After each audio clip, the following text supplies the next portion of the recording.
Selamat datang di channel Ayo Ngaji. Sebelum Anda mendengarkan, ada baiknya tenangkan perasaan Anda dan nyamankan posisi tubuh Anda. Jangan lupa disertai juga dengan mengucapkan basmalah. Selamat mendengarkan. Assalamualaikum warahmatullahi wabarakatuh. Waalaikumsalam warahmatullahi wabarakatuh. Bismillah, tawakkaltu ala Allah, la hawla wa la quwata illa billah. Allahumma salli ala Sayyidina Muhammadin wa ala alihi wa sahabatihi ajma'in, ma ba'd. Kekasih-kekasihku, kata Allah, itu tidak pernah punya pendapat. Kalau ditanya gimana pendapat Pak Kiai, duka. Jadi kumaha terang. Tadi pripek orang ngerti. Lalu bagaimana? Nggak tahu. Tidak akan pernah memberikan pendapat mereka. Kenapa? Karena mereka sudah menyerahkan hak pilihnya sepenuhnya kepadaku. Sesuai dengan firman Tuhan, Innallaha yakhluqu ma yasha'u wa yakhtar, maka lahumul khiyarah. Allah yang mencipta dan Allah yang memilih. Mereka tidak punya hak pilih, maka lahumul khiyarah. Ini ayat faktual, bukan ayat teoritis. Ya, secara fakta kita tidak punya hak pilih. Dari mulai lahir sampai mati itu bukan pilihan kita, kok faktanya begitu, betul nggak? Teorinya kita memilih, tapi faktanya boleh nggak kita milih mati? Boleh nggak kita beli racun? Boleh nggak beli tambang? Faktanya kan begitu. Tapi orang diajak berpikir secara faktual, nolak. Tapi kan kita bisa berusaha, ya silakan usaha. Sampai para kiai ini sendiri terjebak. Ya, kiai zaman sekarang harus kaya supaya dihormati orang. Kalau miskin nggak dihormati. Saya bilang, yang menghalang-halangi kamu kaya siapa? Ya silakan kaya lah. Saya katakan, Anda silakan kaya bebas. Terus kaya nggak? Ya, nggak ngerti gitu. Bicara secara teoritis atau faktual. Secara faktual kita tidak bisa memilih kok. Warna kulit saya ya bukan pilihan saya. Ya, ibu saya bukan pilihan saya. Kalau saya disuruh ngisi daftar formulir kehadiran, saya milih dari anaknya Butin kok. Siapa ibumu? Sok milih Ibu Tin Soeharto. Langsung punya pabrik mobil saya. Iya kan? Itu seperti itu. Terus saya udah oke. Poin berikutnya 196. Lau soluhta li syai'in, andaikan engkau itu layak untuk tampil terhadap sesuatu,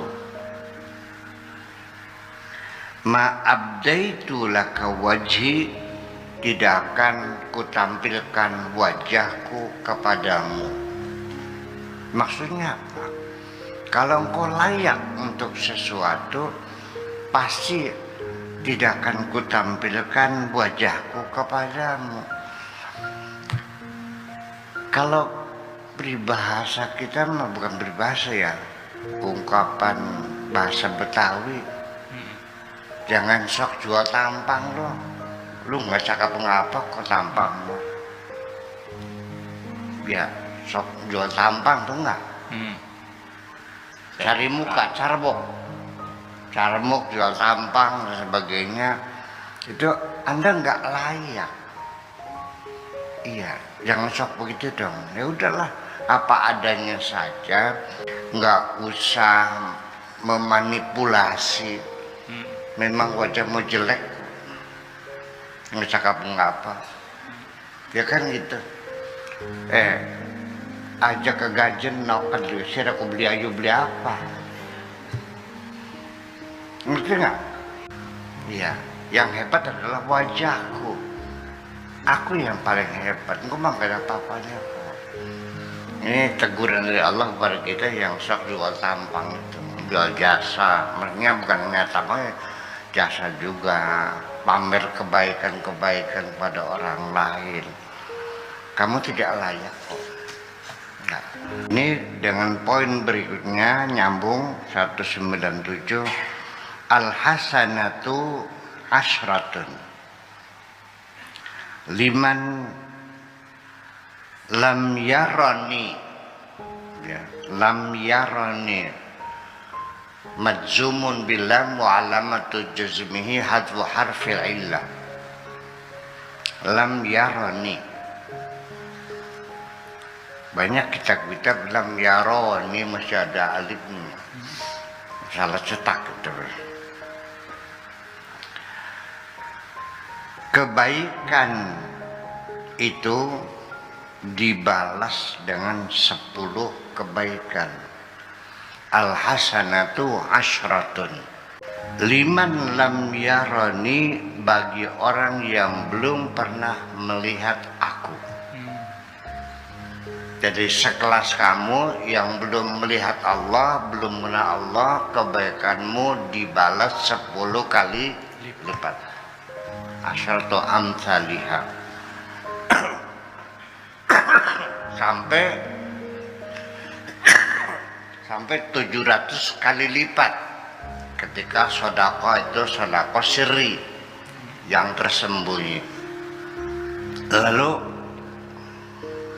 wal hasanatu sayyi'atun liman ra'ani, kebaikan yang dilakukan oleh orang yang sudah melihat aku adalah keburukan. Kebaikan yang dilakukan oleh orang yang sudah melihat aku adalah keburukan.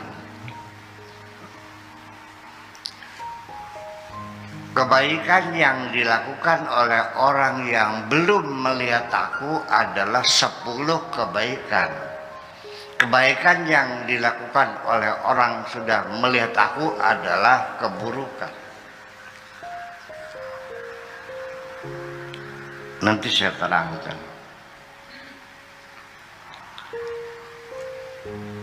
Kullama zada al-qurbu zada taklif. Semakin engkau mendekat, maksudnya kepada Tuhanmu, zada taklif, maka tugas kewajibanmu semakin berat.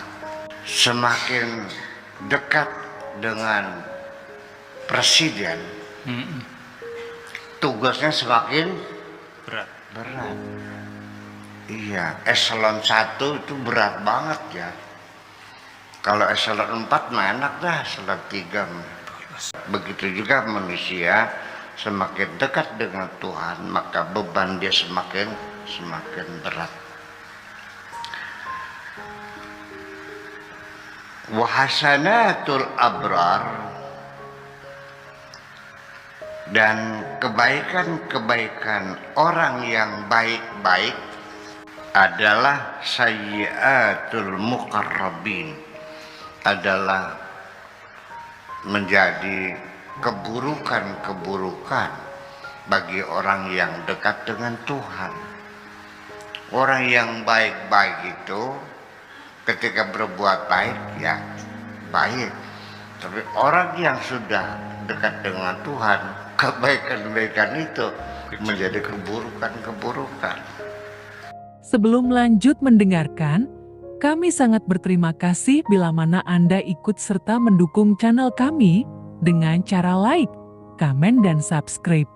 Terima kasih dan selamat mendengarkan kembali. Wal muhsin yatasaddaqu 'alal fuqara bidirhamin. seorang muhsin, orang yang baik, bersedekah kepada fakir miskin dengan 1 dirham. Wa nabi yaroha sayyi'atan, tetapi Nabi melihatnya itu keburukan. Sedekah sedirham, ya keburukan. In lam yatasaddaq bikulli malahu, kalau dia belum mensedekahkan semua miliknya. Kalau saya nyumbang 500 rupiah ke masjid di Kertasmaya, nyumbang 500, saya dipuji atau dicela? Saya disanyu atau dicaci maki orang? Kegila-gila. Betul nggak? Iya dong. Ya paling tidak kalau sekelas saya, paling tidak ya 100.000 lah. Betul nggak? Atau lagi apesnya 50.000 mungkin itu gue sedang ngelendeng. Dasar medit loh. Nyumbang ya 50.000. Nah, itu semacam itu. Jadi artinya ingin saya terangkan sini bahwa kebaikan-kebaikan yang dilakukan oleh kita yang belum melihat Tuhan itu dibayar 10 kali lipat. Artinya Allah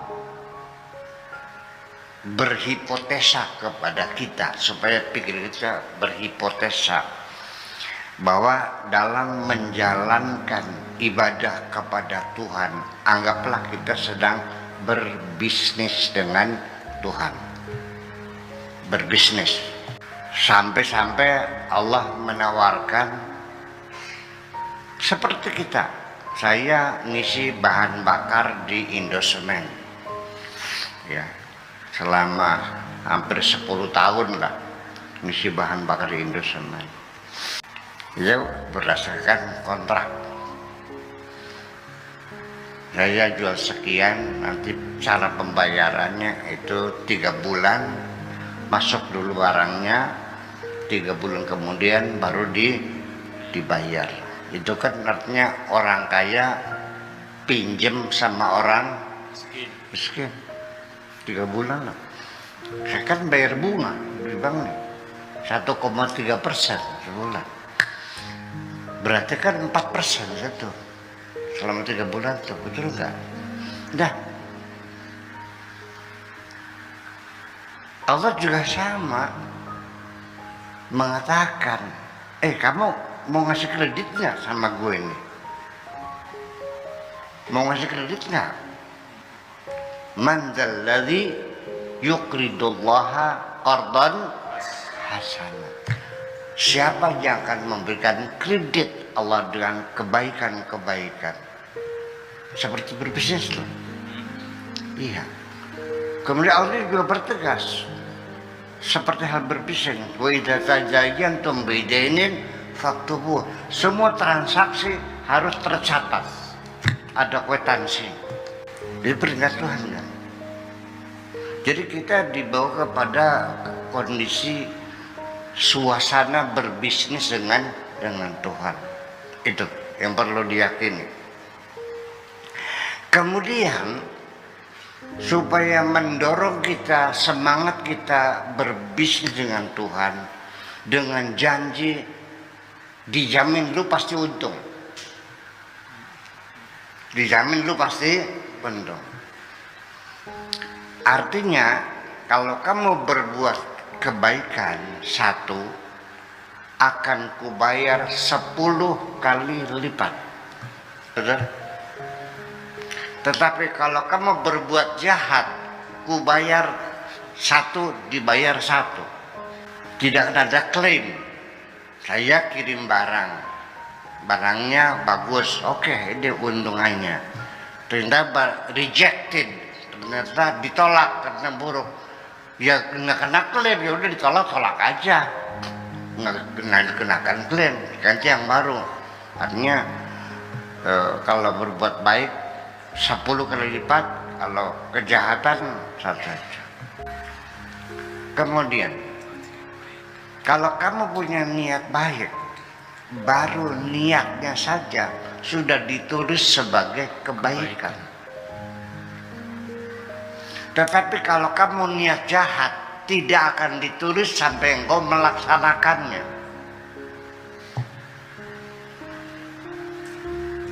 Enak nggak? Dijamin itu enggak? Kemudian kualitas kebaikanmu, semakin engkau ikhlas, semakin engkau menyembunyikan kebaikanmu, dibayarnya sampai 700 kali lipat. Ya, seperti disebutkan sahabat sanabil wa fi kulli simbulatin mi'atu habba. Ya, 1 biji padi ditanam. Ya, benih anaknya 6, jadi berapa? 7. 1 tangkai itu isinya 100 gabah. Bayangkan, sebegitu janji Allah, ternyata dalam berbisnis kita selalu rugi. Kenapa? Innal insana lafi khusr. Kok rugi dulu sih? Saya jamin 10 kali lipat sampai 700 kali lipat. Baru niat saja sudah ku tulis sebagai kebaikan. Masih rugi juga. Ya goblokin nutup temen sih rugi. Saya ingin menyampaikan kenapa Tuhan bersumpah dengan waktu. Wal asri. Innal insana lafi khusrin. Manusia selalu dalam keadaan rugi. Kenapa? Kekalahan kita adalah kalah bermain waktu. Kalah waktu. Betul nggak? Karena kita tidak menghitung bahwa waktu kita ini sangat singkat sekali, Prof. Singkat sekali waktu. Dan kita kadang-kadang terkejut karena keburu habis waktu. Ada nggak orang yang bikin rumah belum jadi, tinggal finishing, keburu mati dulu? Ada nggak? Ada. Setelah mati, istrinya kawin lagi. Yang menempati rumah siapa? Laki anyar. Yang jadi masalah, pertanyaan saya, kenapa sedekah sirri itu dibayar berlipat-lipat? Kenapa? Ketika kita sedekah, ngasih uang di masjid sebelum khutbah Jumat, ya kan, diserahkan di depan mimbar, di hadapan mimbar, bantuan masjid 100 juta. Bawa wartawan 4, cepret, terus disiarkan di YouTube, di koran dan sebagainya. Oke, Tuhan terima aja. Oke, nih 10 kali lipat. Tetapi ketika engkau hanya kirim transfer, Ketua DKM Masjid Al-Huda 100 juta pengirim dari hamba Allah, berapa dibayarnya? 700 kali lipat. Kenapa? Karena ketika seseorang bersedekah tidak menyebutkan identitasnya, ini sama dengan mendorong orang untuk bersyukur kepada Allah Subhanahu wa Ta'ala, mempromosikan Tuhan. Inilah kebaikan Tuhan. Sebelum lanjut mendengarkan, kami sangat berterima kasih bila mana Anda ikut serta mendukung channel kami dengan cara like, komen, dan subscribe. Terima kasih dan selamat mendengarkan kembali. Tetapi orang yang pernah ngirim dari hamba Allah, saya kritik juga. Anda ini belum sempurna, nanggung. Kenapa dari hamba Allah, kenapa tidak dari Allah saja? 100 juta pengirimnya Allah Subhanahu wa ta'ala. Kalau dari hamba berarti bukan dari Allah kan? Kenapa demikian? Jadi artinya di mana nilainya sedekah sirri itu dilipat gandakan? Karena dia mendorong orang untuk bersyukur kepada Allah. Kalau yang memberi tidak tahu, mengatakan alhamdulillah murni dari dalam hati yang sedalam-dalamnya, kepada siapa berterima kasih? Allah. Nggak tahu sih. Akhirnya orang itu terdorong bersyukur kepada Allah. Udah paham? Itu makanannya. Ini untuk kelasnya orang awam yang belum pernah melihat Allah. itu. Seperti kita nih yang ada di ruangan ini orang awam semua, termasuk saya juga sama. Ya, kakak lebih 11-12 kalau siraku. Wal hasanatu sayyi'atun limadra'an. Kebaikan yang dilakukan itu adalah satu keburukan bagi orang yang telah melihat aku. Kenapa? Karena di situ ada pengkhianatan. Kalau engkau sudah melihat aku, berarti engkau sudah kenal aku. Kalau engkau sudah kenal aku, semua kebaikan di dunia adalah kebaikanku. Dengar dulu. Kalau engkau sudah kenal aku, melihat aku, berarti engkau sudah kenal aku. Kalau engkau sudah kenal aku, engkau tahu bahwa semuanya adalah kebaikanku. Langit, bumi, seisinya, rezeki, segala macam, semua adalah milikku, adalah kebaikanku. Ketika engkau merasa berbuat baik kepada seseorang, siapa kamu? Ya, ketika engkau mengklaim setelah berbuat baik, itu adalah pengkhianatan sungguhnya. Iya, jadi artinya kenapa jadi kejahatan? Karena engkau mengklaim kebaikan orang untuk dirimu sendiri. Sama saja dengan Pak Afkar, tolong dia sampaikan uang untuk Pak Ibnu 10 juta. Kasihan dia lagi susah. Pak Ibnu, nih uang dari saya. Cih. Akhirnya apa yang terjadi? Pak Ibnu berterima kasih ke Pak Afkar. Kenapa? Karena kau sembunyikan kebaikan. Jadi apa sebabnya menjadi keburukan? Karena kau telah menyembunyikan kebaikan.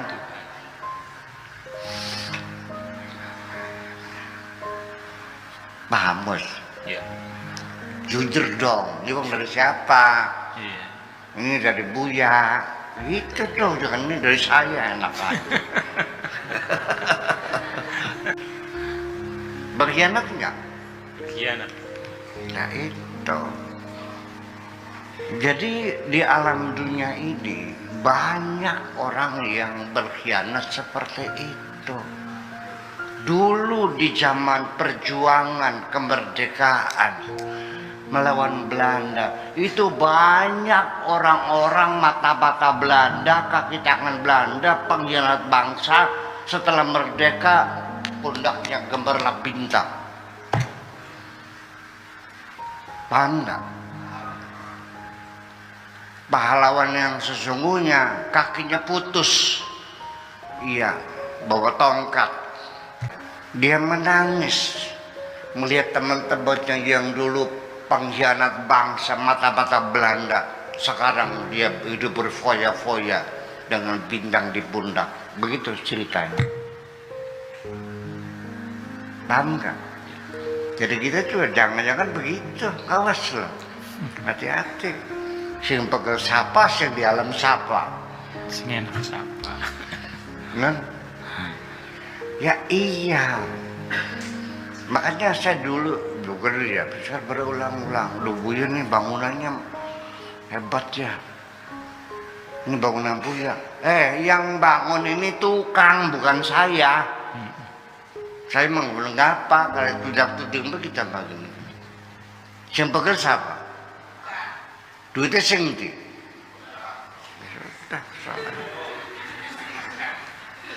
Ya itu persoalannya. Itu persoalannya. Nah, di sini juga nanti akan ada satu beda. Ketika engkau memberikan sesuatu kepada orang lain, apakah dalam perasaanmu ini uangmu? Atau engkau merasa aku menyampaikan kebaikan Tuhan? Mana yang kau lakukan? Mana yang kau rasakan? Iya betul. Jujur, jujur. Ketika kau sekali ini uangku, di situ akan ada muncul tahap kedua. Engkau menghutangi orang lain dengan budi baikmu. Kapan-kapan saatnya engkau kecewa, akan dibongkar, diudal-udal lagi kebaikanmu itu. Percaya. Yatba'uha azab. Yang tadinya kau baiki, akhirnya kau caci maki, koplok ya, kelalen ciraku ya. Lupa kamu tuh. Kayak apa aku membela kamu mati-matian. Habis uang bermiliar aku membela kamu, ujuk kamu.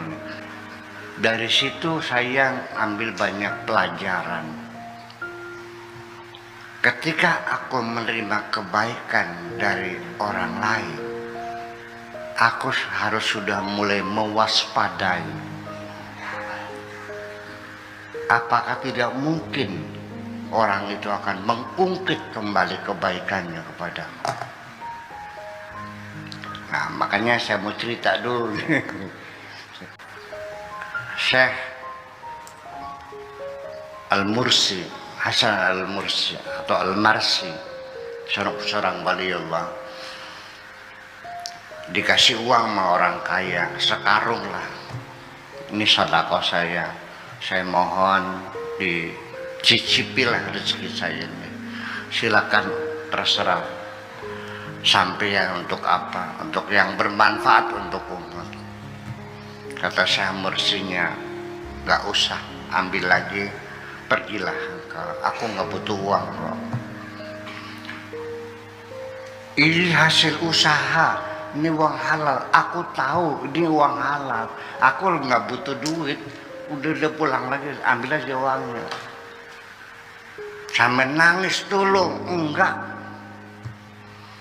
Sehingga akhirnya oleh seorang murid yang namanya kalau nggak salah Malik bin Dinar waktu itu, Syekh Mursi, orang kaya mau sedekah sampai nangis kau tolak. Padahal aku tahu engkau juga sering minta tolong sama orang lain kok. Dijawab oleh Mursi, memang aku sering minta uang sama teman-teman saya. Karena saya sudah yakin dia sudah kenal Tuhan kok. Dan pasti dia tidak akan menggugat kebaikannya. Tapi orang kaya ini belum kenal Tuhan. Kapan-kapan dia akan mengungkit kebaikannya kepada aku. Itu yang jadi persoalan. Jadi jangan keburu senang ketika engkau mendapat kebaikan dari sesama manusia. Kapan-kapan orang yang berbuat baik itu akan menyakiti hatimu. Makasih gitu aja. Anda telah mendengarkan hingga selesai. Semoga video ini bermanfaat untuk Anda. Semoga kita selalu berusaha untuk bisa bertaubat kepada Tuhan dan selalu dalam ampunan Allah Azza wa Jalla. Terima kasih. Bagaimana caranya kira-kira selesai bulan puasa, semangat ibadah dua kali kita hadir kita menjadi pada fase berapa nih? Kepedulian sosial terus